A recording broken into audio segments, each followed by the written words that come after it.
अस्मद्गुरुसमारम्भां यतिशेखरमध्यमाम् लक्ष्मीवल्लभपर्यन्तां वन्दे गुरुपरम्पराम् ஆழ்வார்கள் வாழி அருளிச் செயல் வாழி தாழ்வாதுமில் குறவர்தாம் வாழி ஏழ்வாறு முய்ய அவர்கள் உரைத்தவைகள்தாம் வாழி செய்யமறை தன்னுடனே சேர்ந்து அகலகில்லே நிறையுமென் அலர்மேல் மங்கை உரை மார்பா நிகரில் புகழாய் உலகம் உன்னுடையாய் என்னை ஆழ்வானே நிகரில் அமரர் முனிக்கணங்கள் விரும்பும் திருவேங்கடத்தானே புகழொன்னில்லா வடியேன் உன் அடிக்கீழ் அமர்ந்து புகுந்தேனே அகில புவன ஜன்மஸ்தேம பங்காதிலீலே வினத விவித பூத புராத ரக்ஷைக தீக்ஷே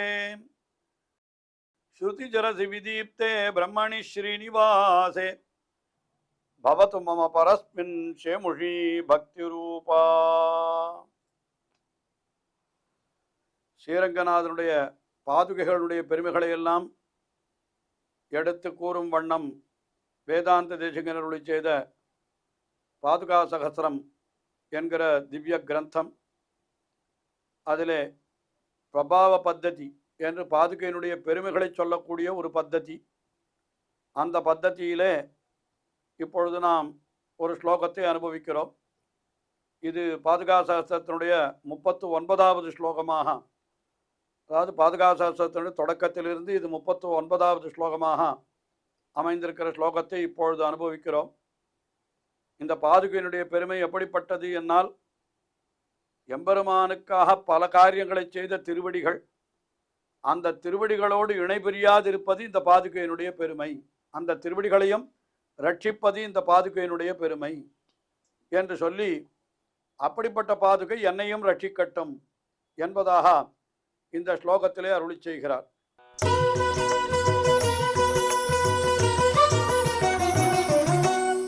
யோஷித் பூதத்துஷந்த்யபோட சகடஸ்தேமானி வைமானிக ஸ்ரோதஸ்வின் யுபலம்பனானி பசிதோதஞ்சத் பரீக்ஷிந்தி ச தூத்யாதிஷ்வபி துர்வச்சானி பதயோஹோ கிருத்யானி மத்வே வயத் தத்தே தத் பிரணயம் ததேவ சரணத்ராணம் விருணே ரங்கிணா. இந்த ஸ்லோகத்திலே எம்பெருமானுடைய திருவடிகள் எத்தனை காரியங்களை செய்தன என்று பல விஷயங்களை எடுத்து சொல்லுகிறார். ஒன்னொன்னும் எம்பெருமானுடைய ஓரொரு திருக்கல்யாண குணத்தை காட்டுகிறது என்று கூட சொல்லலாம். யோஷித் பூத திருஷந்தி,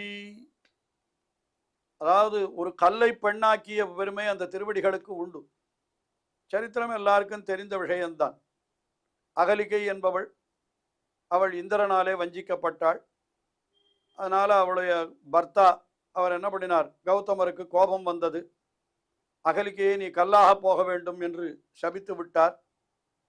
சக்கரவர்த்தி திருமகன் வனவாசத்திற்கு, அதாவது சக்கரவர்த்தி திருமகன் எழுந்தருளின பொழுது, வனவாசத்திற்கல்ல அதற்கு முன்னாலே விஸ்வாமித்திரராலே அழைக்கப்பட்டு யாக சம்ரட்சணத்திற்காக எழுந்தருளின பொழுது, அப்பொழுது என்ன பண்ணினான் என்னால், இந்த கல்லின் மீது அவனுடைய திருவடி பட்டவுடனே அவள் ஒரு பெண்ணாக மறுபடியும் சாபம் நீங்கி தன்னுடைய சுயரூபத்தை அடைந்தாள் என்று இப்படி ஒரு சரித்திரம் வால்மீகி ராமாயணத்திலே சொல்லப்படுகிறது. அதை இங்கே முதல்லே சொல்லுகிறார். யோஷித் பூத திருஷந்தி, ஆக கல்லாய்ப்போன ஒரு பெண்ணை அவன் பிழைப்பித்தது எதுன்னா எம்பெருமானுடைய திருவடிகள் என்று அது முதல்ல சொன்னார். அதற்கு மேலே சகடஸ்தேமானி, சகடம் கிருஷ்ணாவதாரத்திலே ஒரு சகடமாக வந்து, அதாவது ஒரு வண்டியின் மேலே ஒரு அசுரன் ஆவேசித்திருந்தான். என்ன செய்தான் கண்ணபிரான், பாலுக்கு அழுபவன் போலே தன்னுடைய கால்களை உதைத்தான். ஆழ்வார் தெரிவிக்கிறார் பாசுரத்திலே, ஈடும்படி வலியுமுடையின் நம்பி பிறந்த எழுதிங்களில் ஏடலர் கண்ணீனானை வளர்த்தி யமுனை நீராடப் போனேன், சேடன் திருமருமார்பன் கிடந்து திருவடியால் மலைபோல் ஓடும் சகடத்தை சாடிய பின்னை. அதாவது மலைபோல் ஓடும் சகடத்தை சாடினான் தன்னுடைய திருவடிகளாலே. தளர்ந்தும் முறிந்தும் சகடவசுரர் உடல்வேரா பிளந்துவிய திருக்காலாண்ட பெருமானே என்று நம்மாழ்வாரும் இந்த சரித்திரத்தை அனுபவிக்கிறார். அதனால சகடத்தை உதைத்த வலிமையை உடையனா, அது சகடஸ்தேமானி என்று அதை சொன்னார். அதுக்கு பிறகு இன்னொரு பெருமையும் சொல்லுகிறார். அந்த திருவடிக்கு என்ன பெருமை? வைமானிக ஸ்ரோதஸ்வினி உபலம்பனானி. வைமானிக ஸ்ரோதஸ்வினி என்னாலன்னா வைமானிகம், தேவதைகள் விமானத்திலே எப்பொழுதும் இருப்பார்கள், அதனால அவர்களுக்கு வைமானிகான்னு பேர். அது ஸ்ரோதஸ்வினி, அந்த நதியான கங்கையை உபலம்பனானி உண்டு பண்ணுவதாக, தேவர்களுடைய கங்கை ஆகாய கங்கைன்னு சொல்லுவார், அதை உண்டு பண்ணினது இந்த திருவடி தான் என்றார். சரித்திரம் அதுவும் தெரிந்திருக்கலாம். உலகத்தை எல்லாம் எம்பெருமான் அளந்த பொழுது அந்த எம்பெருமானுடைய திருவடிகள் பிரம்மா இருக்கக்கூடிய சத்தியலோகம் வரை சென்றது. அப்பொழுது சத்தியலோகத்திலே பிரம்மா என்ன செய்தான்? அந்த திருவடியை விளக்கினான். குறை கொண்டு நான் முகன் குண்டிகை நீர் பெய்து மறைகொண்ட மந்திரத்தால் வாழ்த்தி கரை கொண்ட கண்டத்தான் சென்னி மேலேற கழுவினான் அண்டத்தான் சேவடியாங்கு. திருமழிசை ஆழ்வார் நான்முகன் திருந்தாதிலே அனுபவிக்கிறார் இந்த சரித்திரத்தை. ஆஹா, பிரம்மா அந்த திருவடிகளை தன் கையிலே இருந்த கமண்டல இருந்த தீர்த்தத்தாலே விளக்கினான். அந்த தீர்த்தம் அப்படியே கங்கையாக பிரவகித்தது. அப்ப திருவடி தானே கங்கையை உற்பத்தி பண்ணித்து. அதைத்தான் இந்த இடத்துல என்ன சொல்றார் இங்கே ஸ்லோகத்திலே? வைமானிக ஸ்ரோதஸ்வின் யுபலம்பனானி என்று அதையும் உண்டாக்கினது, திருவடிகளிலிருந்து கங்கையை உண்டாக்கினது. அதனால அந்த அப்படிப்பட்ட பெருமையுடைய திருவடிகள் என்ன அர்த்த சொன்னார். அதற்கு மேலே இன்னும் அந்த திருவடிக்கு ஒரு பெருமை உண்டு. என்ன பெருமை என்னால், பசிதோதஞ்சத் பரீட்சிதானிச்ச, சாம்பலிலிருந்து பிழைத்து எழும்படியாக பரீட்சத்தை பிழைப்பித்தான். அதாவது அபிமன்யுனுடைய பத்தினியான உத்தரை என்பவள் கர்ப்பவதியாயிருக்கிற காலத்திலே அந்த அபிமன்யு போரிலே மரணமடைந்து விட்டான். அதற்கு பிறகு அஸ்வத்தாமா என்கிறவன், அவன் அஸ்திரங்களை எல்லாம் பிரயோகித்து பாண்டவர்களுடைய வம்சத்தையே அழித்து விட வேண்டும் என்பதற்காக என்ன பண்ணினான்? அவன் எய்த பானமானது உத்தரையனுடைய கர்ப்பத்திலே வந்து விழுந்தது. அதனால உத்தரைக்கு கர்ப்பத்திலே இருந்த குழந்தை ஒரு முழுவதுமாக குழந்தையாக பிறக்காமல் அப்படியே வெறும் கட்டையாக வந்து பிறந்தது. குறை பிரசவத்திலே பிறந்த குழந்தை அல்லவா, அது அப்படியே வெறும் கரிக்கட்டையாக வந்து பிறந்தது. அப்பொழுது எல்லாரும் கண்ணபிரானை சரணமடைந்தார்கள். ஐயோ, எங்களுடைய வம்சத்திற்கு இந்த குழந்தை ஒன்றுதானே இருக்கிறது, இதுவும் இப்படி இறந்து பிறந்திருக்கிறதே, கண்ணா நீதான் ஏதாவது செய்ய வேண்டும் என்று பிரார்த்திக்க, உடனே கண்ணபிரான் என்ன செய்யினான்? எதிமே பிரம்மச்சரியன் சியாத் சத்தியஞ்ச மயி திஷ்டதி தேன ஜீவது பாலகா என்று சொல்லி, நான் பிரம்மச்சாரியாயிருப்பது உண்மையானால், நான் பொய்யே பேசாதவன் உண்மையே பேசுபவன் என்பது உண்மையானால் இந்த குழந்தை பிழைக்கட்டும் என்று சபதம் செய்து தன்னுடைய திருவடிகளாலே அந்த குறையாக விழுந்த அந்த குழந்தை, அந்த கர்ப்பத்தை, அதாவது அந்த கரிக்கட்டையாக போய்விட்டதுன்னு சொன்னேனே, அதை தன்னுடைய திருவடிகளாலே அப்படி தடவினான். உடனே அது பிழைத்து எழுந்தது. அவனுக்குத்தான் பரீட்சித் என்கிற பெயரிட்டார்கள் என்று இதெல்லாம் மகாபாரதத்திலே தெரிவிக்கப்படுகிறது. அதை என்ன தெரிவிக்கிறார் இங்கே? அப்படிப்பட்ட என்ன கரியாக சாம்பலாக போன குழந்தையையும் அந்த திருவடிகள் பிழைப்பித்தது. பசிதோதஞ்சத் பரீட்சிந்தி, அவனையும் பரீட்சித்தாக அப்படி மாற்றினதல்லவா அந்த திருவடி. அதுமெல்லாம் இதெல்லாம் அவனுடைய மேன்மையை காட்டுகிறது. அவன் எல்லா காட்டிலும் மேம்பட்டவன் என்கிறத காட்டக்கூடியது இத்தனை சரித்திரங்களும். மேன்மை மட்டும் இருந்தால் போதுமா? அவனுக்கு எளிமையும் இருக்கிறது என்று தெரிவிக்கணுமே. அதுக்காக ஒரு ஸ்லோகம், அது ஒரு சரித்திரம் எடுத்து காட்டுகிறார். என்ன காட்டுகிறார்? தூத்யாதிஷ்வபி துர்வச்சானி, அவன் செய்த செயல்களெல்லாம் எடுத்து வாயால் வர்ணிக்கவே முடியாது. துர்வச்சானி, அது எப்படிப்பட்ட? தூத்யாதிஷு அப்பி, அவன் பாண்டவர்களுக்காக தூது சென்றான் என்று சொல்லுகிறார்களே. தூது செல்வது என்று சொன்னால் என்ன அர்த்தம்? மிகவும் தாழ்ந்த செயல் என்று சொல்லுவார்களாம் அந்த காலத்திலே. காரணம் என்ன? இன்னொருத்தனுக்கு ஏவலாளாய் அவன் சொல்லுகிற சமாச்சாரத்தை இன்னொருத்திலே போய் சொல்லுவது என்கிறது ஒரு அடிமை செய்யக்கூடிய வேலை. அது அந்த வேலையை அந்த பகவான் கண்ணபிரான் அப்படி செய்தான். அவன் முன்னோர் தூது வானரத்தின் வாயில் மொழிந்து அவனே பின்னோர் தூது ஆதி மன்னர்க்காகி பெருநிலத்தார் இன்னார் தூதன் என்றான் எவ்வுள் கிடந்தானே. இன்னார் தூதன் பாண்டவ தூதன் என்று சொல்லும்படியாக இருந்தான் அல்லவா. அது என்ன காரணம்? அவனுடைய பெருமைக்கு குறைவு. நியாயமா பார்த்தா அவன் தூது போவது என்பது அவனுடைய ஒரு தகுதிக்கு மிகவும் கீழான செயல் அது. ஆனால் அதையும் செய்தான். தூத்யாதிஷ்வபி, அது துர்வச்சானி பதயோகோ கிருத்தியானி, இதெல்லாம் அந்த திருவடிகளினுடைய செயல்கள். எம்பெருமானுடைய திருவடிகள் எத்தனை செயல்களை செய்தன. அதாவது கல்லாயிருந்த அகல்யை பெண்ணாக்கினான், அதற்கு மேலே சகடத்தை உதைத்தான், அதாவது சகடமாயிருந்ததை சாம்பலாக்கினான், இப்படின்னு சொல்லலாம் அல்லவா. ஒன்று முத்துக்கும் உபயோகம் இல்லாதபடி பண்ணினான். அப்புறம் கங்கையை பெருகும்படி செய்தான் தன்னுடைய திருவடிகளிலிருந்து. தேவர்கள், அதாவது தேவர்களுக்கெல்லாம் உபயோகப்படும்படியான ஆகாச கங்கை அதை உண்டாக்கினான். அதற்கு பிறகு சாம்பலாய் கிடந்த பரீட்சத்தை பிழைப்பித்து அவனை உயிருள்ளவனாக ஆக்கினான். அதே பாண்டவர்களுக்காக தூது நடந்ததும் அந்த திருவடிகள் தான்.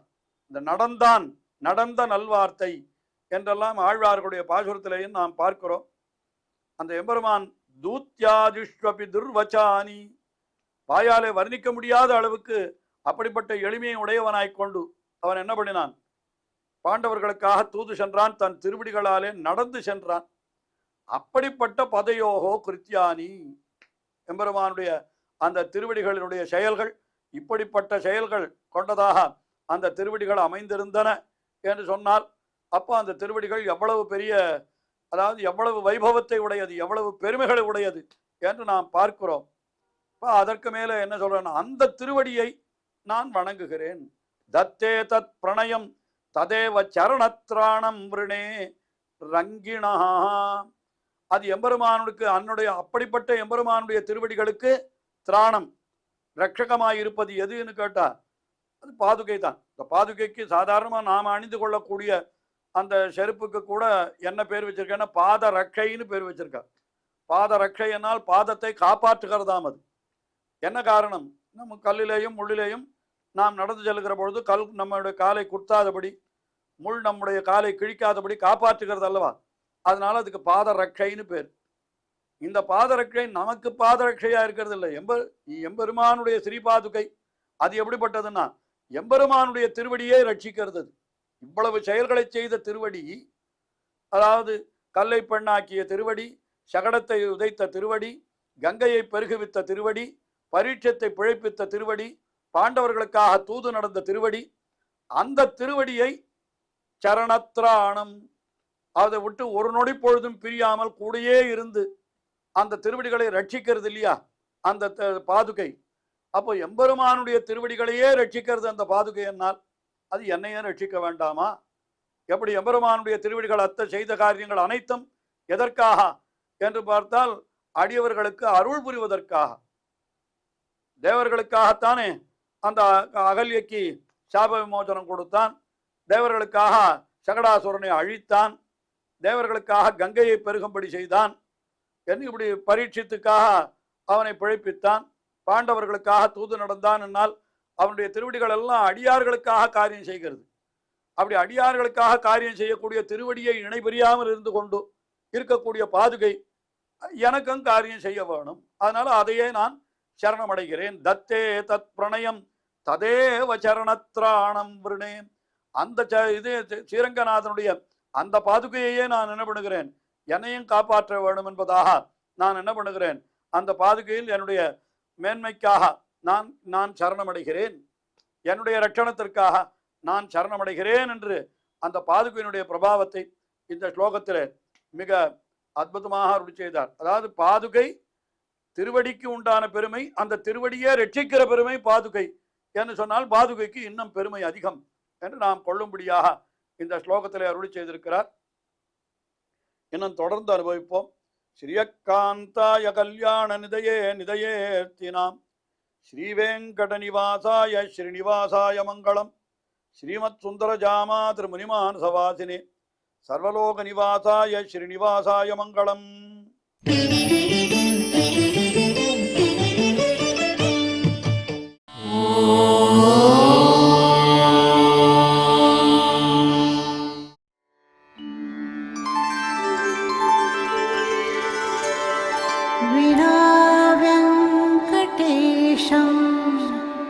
ननाथो ननाथः सदा वेङ्कटेशं स्मरामि स्मरामि। हरे वेङ्कटेश प्रसीद प्रसीद। प्रियं वेङ्कटेश प्रयच्छ प्रयच्छ।